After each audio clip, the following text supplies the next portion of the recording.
O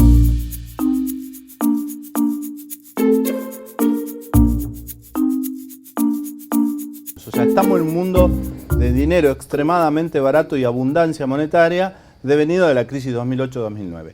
Eso no va a cambiar rotundamente en los próximos 2 años, pero sí van a cambiar los grados.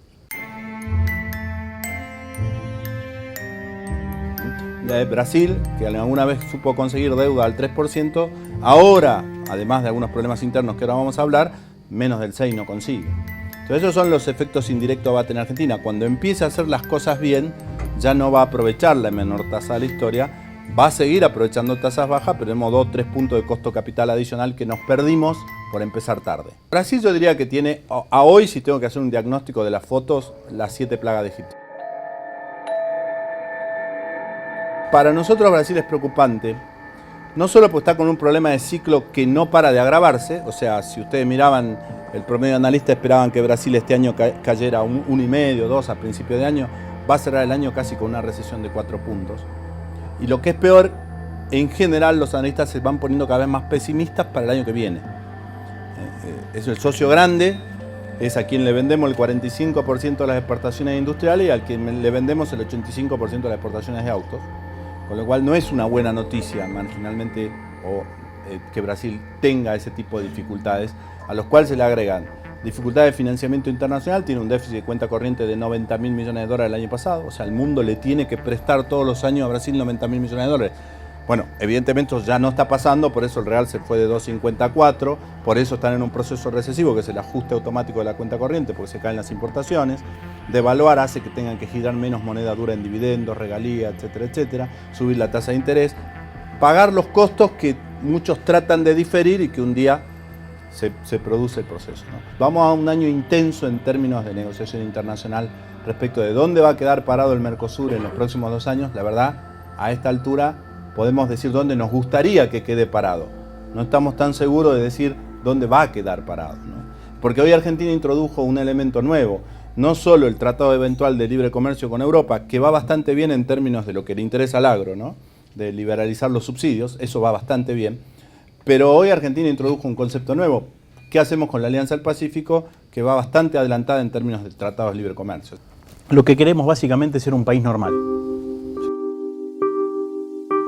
¿Sí? Y en un país normal ya hay un solo tipo de cambio y no 6 o 7. En un país normal no hay derechos de exportación para todo lo que tenga productos industriales y no industriales, como teníamos hasta hace pocos días. En un país normal la política exterior y de beneficios se juega por otro lado y no por las retenciones o los derechos de exportación. En un país normal se puede exportar libremente para que juegue el mercado. En los próximos días o en las próximas horas van a empezar a haber noticias con respecto a todo lo que tiene que ver con las restricciones al comercio exterior de nuestro país. En un país normal hay diálogo entre las partes y por eso Ricardo Bullagli, que es el ministro, cuando nos presentó a todos nosotros en el ministerio el viernes pasado, dijo: muchachos, se acabaron los conflictos, ¿sí? Tenemos 3 millones de problemas para resolver, pero no en una situación de conflicto. Tenemos que coordinar esfuerzos con el sector público, plantearnos objetivos para saber que cuando llegue el momento vamos a tener un canal para comercializar esas 15 o 17 argentinas que hablábamos en el año 2013, que era nuestro potencial productivo.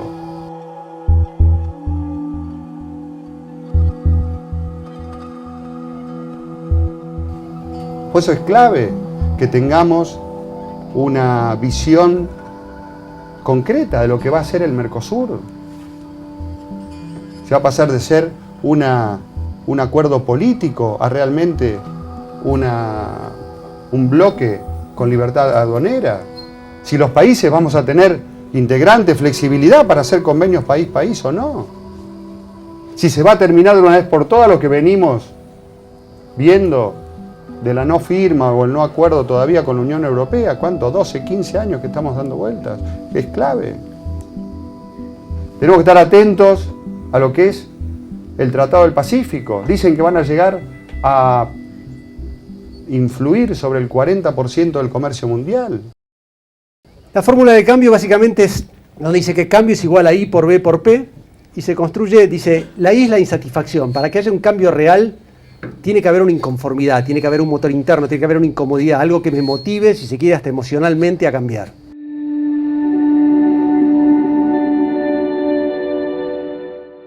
Como empresa, como persona, como país. A partir de eso, y es un lugar donde muchos de nosotros nos quedamos como empresarios a veces, decir, estoy incómodo, pero hay que ir un paso más, que es la B, que es visión. ¿Qué quiero? Ok, estoy incómodo como estoy. ¿Qué quiero? Y el tercer punto es, estoy incómodo, tengo la suerte de saber por qué estoy incómodo, tengo la suerte de saber qué quiero, la P que es el proceso para avanzar, hacerlo. Esto multiplica, si uno de los tres componentes tiende a cero, el cambio tiende a cero. Entonces, la impresión es que estamos en una instancia donde los tres factores parecerían que empiezan a alinearse. Yo creo que tenemos un gran desafío por delante, que es tener esa visión compartida, no solamente entre los privados, sino en lo público y lo privado. De esa manera, entendemos que podemos llegar a ese potencial, no solamente productivo, sino de producción de alimentos y agregado de valor, que en 5 o 6 años, según nuestros cálculos, puede llegar a generar más de 1 millón de puestos de trabajo en la Argentina. Tiene que cambiar. Bueno, cambió el gobierno, cambia el Estado. ¿Alcanza con eso? También tiene que cambiar la política, la sociedad, las empresas, los ciudadanos, todos un poco. Evidentemente el ejemplo de arriba siempre ayuda, pero no alcanza. O sea, parte de nosotros va a tener que hacer un proceso de cambio. Sería mucho más fácil pensar que no, que con la devaluación y una quita de retenciones estamos. En realidad creo que hay un proceso para que esto tenga mediano plazo o largo. También hay un concepto de ciudadanía a cambiar, creo que hay un concepto de la forma en la cual hacemos el management de nuestras empresas, en la cual nos relacionamos con la sociedad. Entonces creo que la palabra cambio tiene un montón de connotaciones y no suele ser procesos que ocurran ni a corto plazo ni sin pagar algún costo. Y para las empresas y los empresarios hay una sola cosa que algo decía Teo en ese sentido. A ver, tengo un amigo que siempre dice lo mismo y a mí me hace mucho sentido. No sirve de nada tener la casa más linda de Hiroshima. En ese sentido, el rol del empresario como vector de desarrollo en su lugar de trabajo es fundamental. Y ese rol los empresarios no lo han hecho en los últimos años. Cuando te cascotean el rancho, todos se pusieron en posición defensiva. Cuando te pones en posición defensiva, la discusión es cómo se reparte la torta y no queremos tener más discusiones de cómo se reparte la torta. La discusión que vale, la discusión que genera desarrollo es la de cómo agrandamos la torta. Y cómo se agranda la torta en cada uno de esos lugares, los que primero van a estar disponibles para hacerlo tienen que ser los empresarios. El Estado tiene que brindarles las reglas de juego para que eso suceda.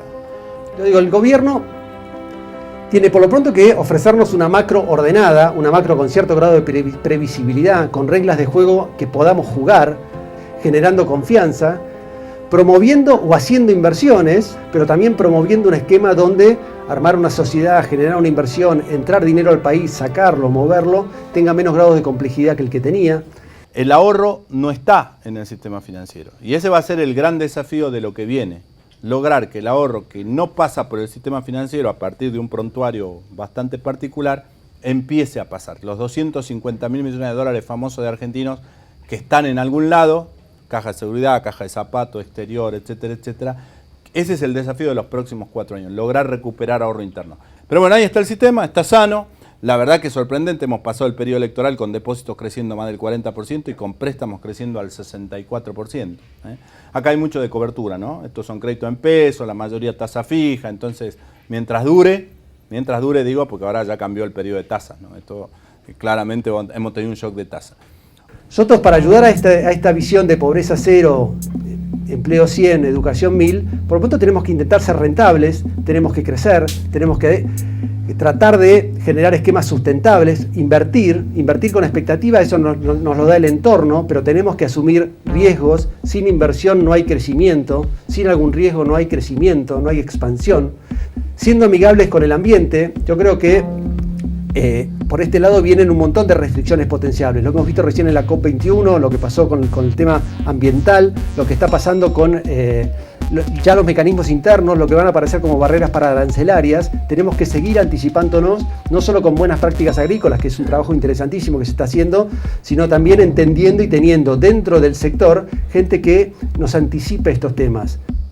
Tenemos que ver cómo nos plantamos frente al medio ambiente. Acá se dijo también, la COP21, aparentemente va a haber circuitos diferentes para aquellos países que pueden demostrar que emiten gases, pero que también secuestran, como es nuestro caso. El desafío que tenemos por delante es muy grande, es muy divertido. Cambiemos y no cambien, ¿sí? Y el rol de ustedes con respecto al futuro de nuestro país es muy importante y no es delegable. No es delegable en la siguiente generación. Lo tienen que hacer ustedes. Muchísimas gracias.